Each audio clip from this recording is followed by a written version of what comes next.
area which is being disputed by Chichoncho and these applicants before you is the area of Rusanja, where the houses were demolished.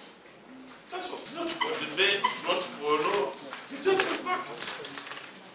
Is land at second, the same as the land. And is the land in dispute for the two places or for one place. And registered land, you don't do guesswork. A registered land by way of scientific evidence, it will tell you this land is here. Era bulijjo kyenkayanira era gye oda gyawadde badde ku kyalo kwennyini beerule empenda bamanye ettaka lye tukayanira oba liri mu Kampala oba liri mu Wakiso. Era ng'ekyo akitadde mu biwandiiko bye yaga nti mmwe muli Rusanja ye ettaka lyakayanira era lyagala kkooti emuweeko oda okugobako abantu liri Ssekanyonyi.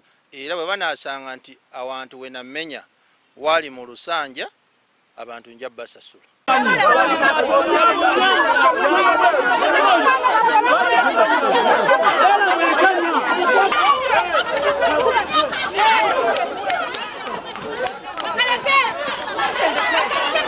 Era be bamwe bawagira mbu yatunda walambu tufe tatumanyi ate nga yatusayiningira ku poloti zaffe Crispa Bitalabe omwenyini baki batuwonya abono si yatuguza lwaki mwe mutereka omuntu omukyamu lwaki mutubonya abonya lino gwanga lyaffe